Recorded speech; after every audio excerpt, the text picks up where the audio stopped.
Who are some of the dumbest criminals around? Let's find out, starting with number 6, flexing for the police. Emily Locke is a dealer's girlfriend. She accidentally exposed a major distribution ring by bragging about her lavish lifestyle on social media. Yep, this is one of those downsides of posting for validation. Despite working as a part-time grocery store employee, where she earned less than $12,000 a year, Locke's social media portrayed a life of luxury. She wore designer clothes and shoes and went on extravagant vacations.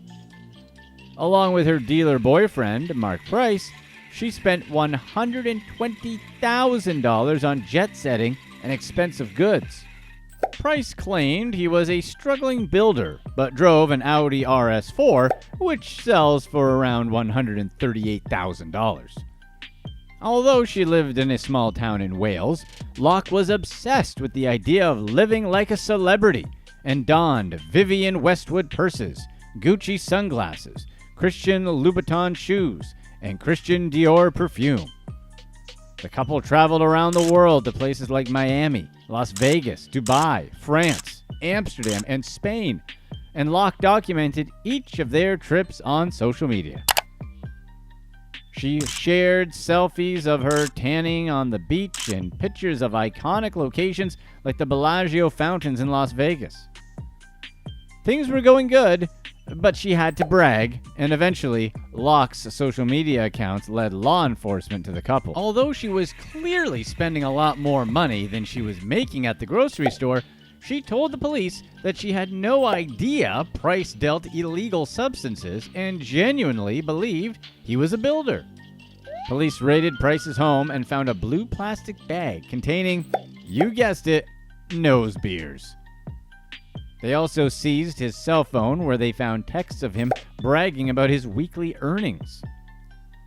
Authorities also discovered the receipt for his Audi. He admitted to possessing a bunch of nose beers with the intent to sell.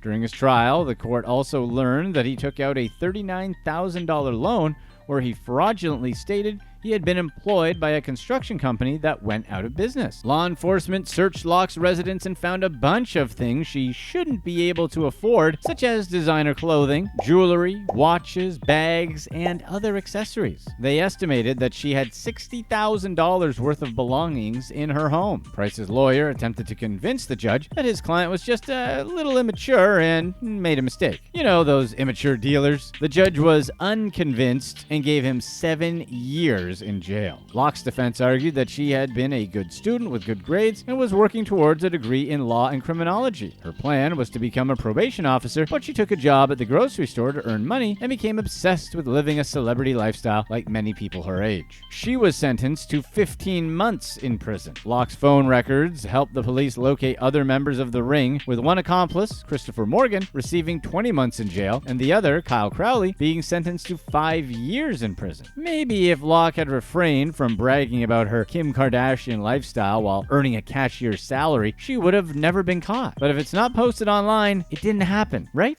Number 5. The Silly Piggies. Hayley Oats attempted to distract police officers so she could drive away from a bar after a night of drinking. She wanted to do some drunk driving just so she could save a little bit of money endangering people's lives. Logical. Oats was partying with a male friend at the Grasshopper Too bar in New Jersey, and she was over the legal limit when the time came to leave. There was heavy police activity around the bar, and Oats knew she would get caught if she got behind the wheel. But rather than finding a safer way to get home, she decided to distract police officers so she could sneak away without them noticing. Oates' clever plan was to call 911 and claim a woman was being attacked at Mother's Ale House, a neighboring bar. She told the operator that the made-up suspect was driving a blue pickup and hung up. Law enforcement arrived on the scene to find no disturbance. They reviewed the bar's surveillance tape and discovered that there was never an altercation. Despite the phony 911 call, Oates would have probably gotten away with her driving under the influence if she hadn't bragged on Facebook about her scheme to avoid a DUI. Yes, this is how dumb people are. Really. These people absolutely exist. In the post, she referred to the cops as Silly Piggies. The comment helped authorities piece together what happened that night, and they arrested Oats for filing false reports to law enforcement and creating false alarms. It's so strange to think that people actively insist on driving while intoxicated. The number of lives lost each year to this habit is horrible. Nearly everyone's life has been touched by it in some way, yet here we are, with our hero, Hayley Oats,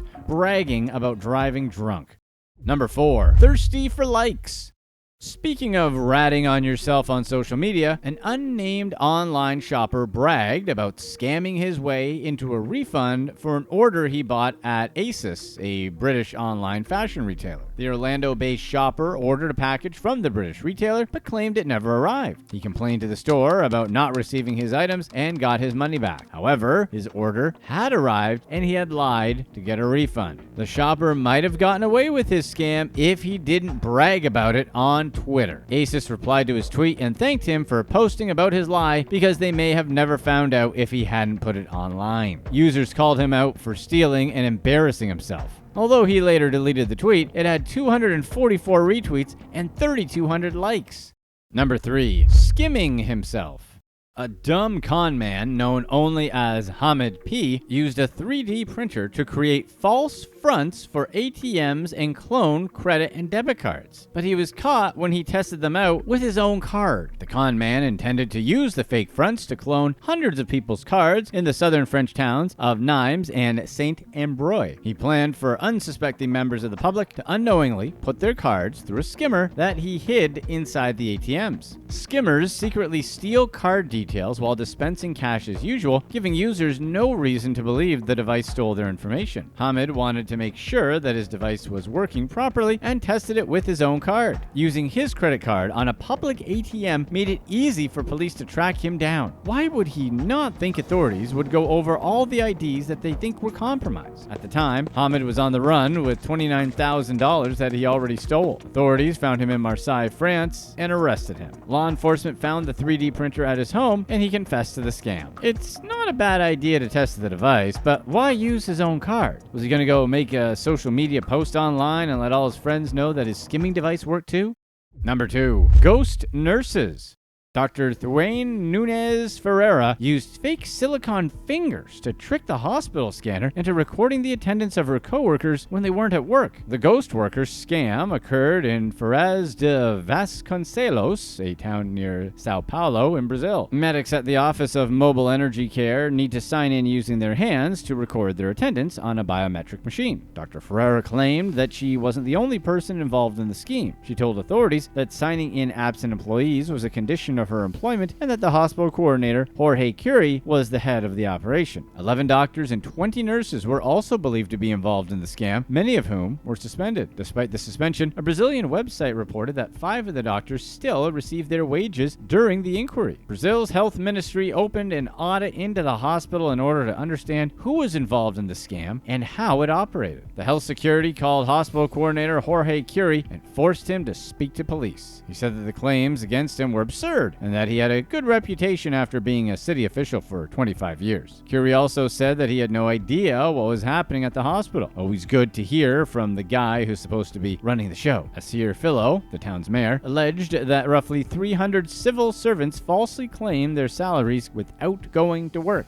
In a press conference, he referred to the absent workers as ghosts. Philo called for putting cameras to monitor the clocks to avoid more ghost worker scams. Dr. Ferreira had been under surveillance when she was caught using the silicone fingers to fool the biometric machine into recording her coworkers' attendance. She was arrested and confessed to falsifying a public document. Dr. Ferreira, being a doctor, could make enough money to support herself without the scam, so we're not sure why she'd go along with this. Supposedly, it was a condition of her employment, which also sounds weird because why would the hospital want to pay for people who aren't even there? However, using the fake fingers was clever, and thus ask the question, was the scam super smart or super dumb? Tell us in the comments. Hey, if you're enjoying this video, be sure to stay tuned right here for some of the dumb things influencers do. Number 1, give me all your money and your phone number. Armed robber Damian Boyce forced his victim, Amber Briyan, to add him on Facebook where he asked her out on a date. After robbing her, Briyan returned home after a long day at work at 4 a.m. and was grabbing mail from her mailbox when Boyce approached approached her. He pulled out a weapon from his pocket and demanded she let him into her house. Briyan smartly refused to let him inside and instead gave him all of the cash she had on her, which came to roughly $100. Boyce then asked if she had a boyfriend and insisted she connect with him on social media while keeping his weapon pointed at her. A shaken Briyan hoped that adding him would make him leave, and it did. But shortly after he left her home, he started messaging her on Facebook. Boyce said that it was a messed up way to meet someone and promised to pay her the money back, adding that she was too pretty to steal from. Briyan sent him an understanding response, acknowledging that he must be going through a tough time to resort to armed robbery. But he wouldn't stop messaging her and asked her to come over to his place. Briyan said that, although Boyce stole just $100 from her, it bothered her more that he also took her sense of security, something that would take a long time to get back. When law enforcement came to arrest him, he hid inside a building until a SWAT team arrived, forcing him to surrender to authorities. Boyce was charged in the gunpoint robbery of Briyan and held on a $7,500 bond. Maybe if he hadn't been so determined to stay in touch with her after the incident, he would have avoided his latest arrest. How someone is this misguided,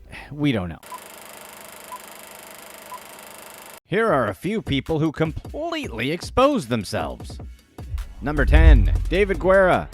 Someone should have told David that you shouldn't post evidence of your crimes on social media. This genius from San Antonio's South Side posed for the camera holding cash, guns, and let's call it illegal substances because, thanks YouTube censors. Clearly, David was looking for attention, and he got it. Shortly after he posted the images came to the attention of the Bexar County Sheriff's Department. They sent 3 different divisions after Guera, and it didn't take long for them to find his car and pull him over. In the car, they found illegal substances, a loaded gun, and cash. The sheriffs also found another man in the car with him, Urza Guera. They arrested them both. We don't think they let you post on Instagram from jail, so we may not hear from them for a while. Number 9, Paula Asher. It was bad enough that a Kentucky woman made the awful choice to drive drunk. But when Paula Asher slammed into a car filled with 4 teenagers, she made things even worse by driving away. Police inevitably caught up with her and charged her with 4 crimes: driving under the influence, leaving the scene of an accident, driving under the influence of alcohol, and possession of a controlled substance. Asher didn't keep quiet afterwards, though her lawyer probably wishes she did. In her infinite wisdom, she decided to post on Facebook about how she got drunk and hit another car. She made sure to end the post with the signature LOL. It's one thing to make terrible choices. It's something entirely worse to laugh out loud about them on social media. Outraged families saw and shared the post with the judge in the case. The judge was, shall we say, unhappy. When Judge Mary Jane Phelps saw Asher in court for the first time, she told her to delete that Facebook account. But Asher did not delete her Facebook account.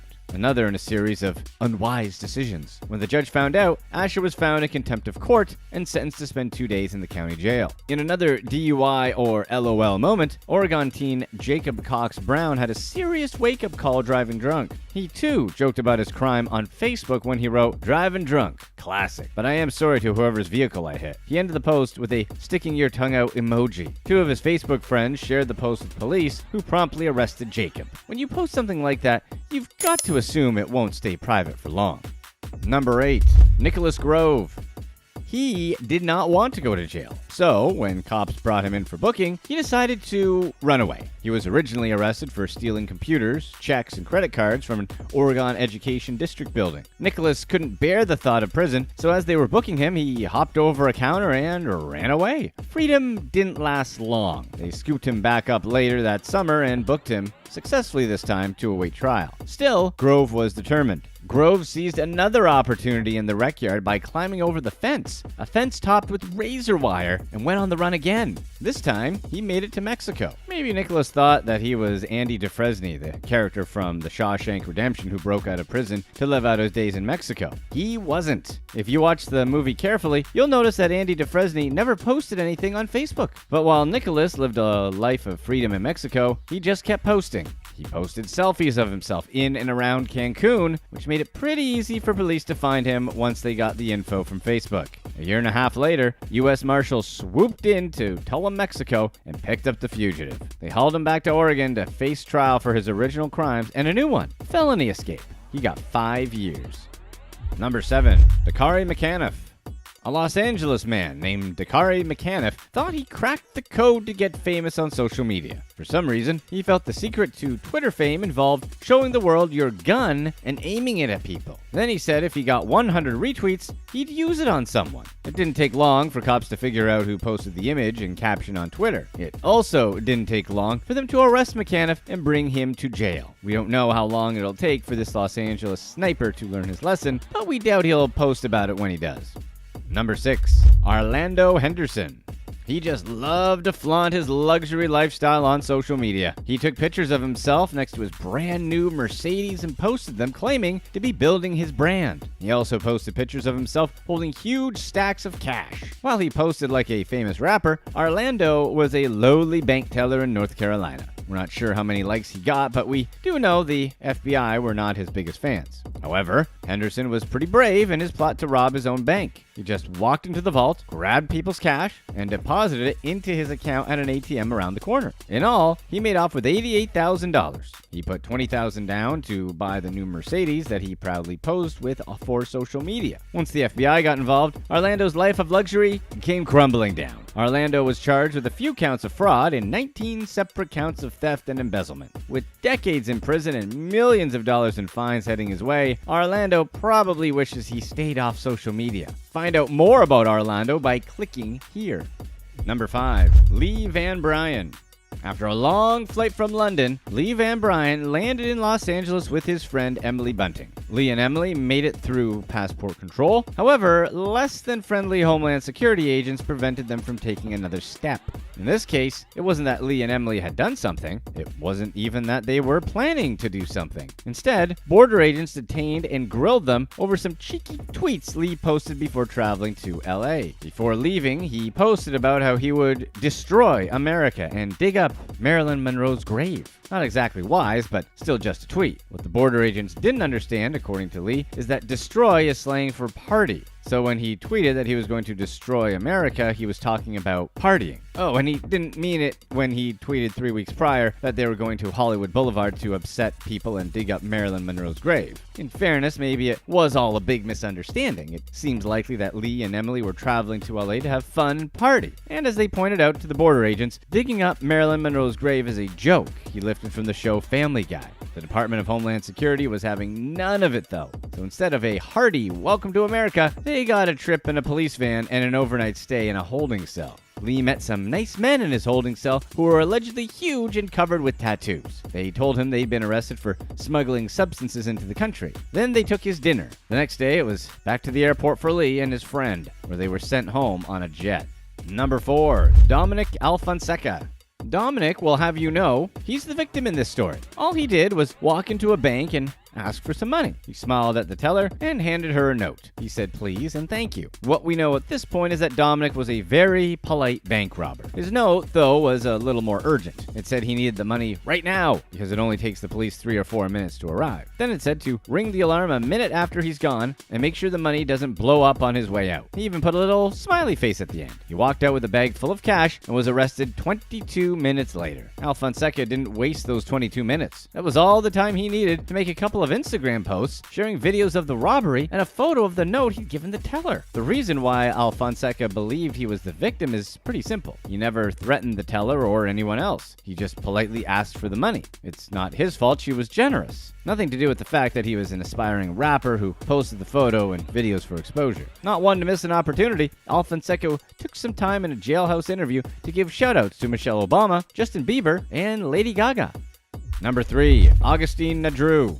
On a sunny January afternoon on Staten Island, Augustine made a little clip for his Instagram followers. He filmed himself strolling down the sidewalk and chatting with a postal service worker. Then he filmed himself walking into a bank and telling a cashier how lovely she was. He was careful to say he was a one-woman man, but if he weren't, he would marry her. Finally, Augustine turned to the room and shouted at the top of his lungs, "This is a robbery!" Then he left. Augustine didn't stick around to get any money. If he had, things would have gotten a lot worse for him. Even so, the police were happy to charge him with several crimes. In a hilarious twist, this was the second bank he, quote, robbed that day. He also had an open case from 2018 in which he walked into another bank and pulled the same stunt. In the end, he was charged with reckless endangerment. Police also found a little bit of weed on him, which was still illegal at the time.